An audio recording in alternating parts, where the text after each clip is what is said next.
হাসপাতাল ভবনের বাইরে যত্রতত্র পড়ে রয়েছে ময়লা আবর্জনা। বিভিন্ন ওয়ার্ডের পাশে থাকা পাবলিক টয়লেটগুলোর দরজা ভাঙা, নোংরা ও জরাজীর্ণ। এই জায়গায় নামের একটা হসপিটাল, কামের কোনো একটা হসপিটাল না। অন্যদিকে হাসপাতালে চিকিৎসকের সব পদই শূন্য। হাসপাতালটিতে নেই কোনো ধরনের যন্ত্রপাতি, নিয়মিত পরিষ্কার করা হয় না ওয়ার্ড ও শৌচাগারগুলো।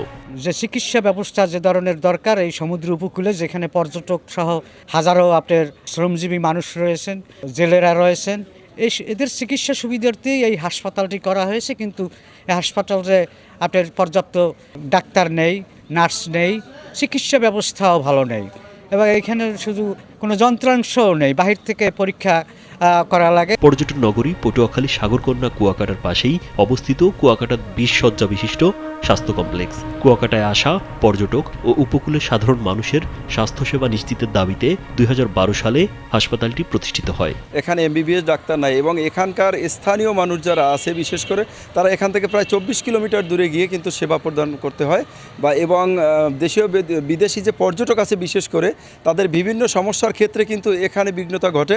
স্যান্ডেলিনা সো, রূপচর্চায় আভিজাত্য। তবে শুরু থেকেই নানা সংকটে জর্জরিত এ হাসপাতালটি। চিকিৎসক সংকট সহ নানা অব্যবস্থাপনায় দিনে দিনে ধ্বংস হচ্ছে চিকিৎসা সেবা। এই জায়গায় পর্যটকরা আসে কুয়াকাটা ঘুরতে, তারপর অনেকে ডেঙ্গু হয়, কোনো চিকিৎসা নাই। মেডিকেল তো আছে, থাকলেও কাজ হয় না, কোনো ডাক্তার নাই জায়গায়, কোনো ডাক্তার থাকেও না। আসলে অনেক আগে ডাক্তার 2 জন চলে গেছে হেরা। অন্য একখানে আমাগো মেডিকেলে দেহান লাগে, বাচ্চা দেহাই আবার হেই নেবার আওয়া লাগে।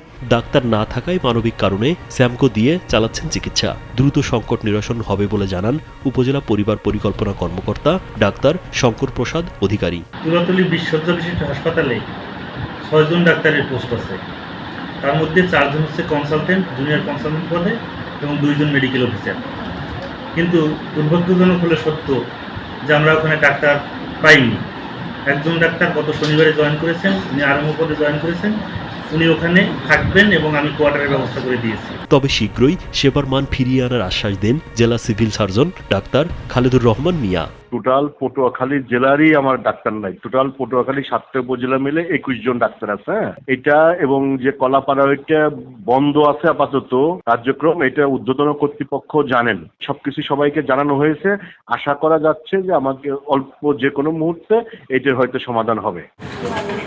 রাজীব বিশ্বাস, কালবেলা।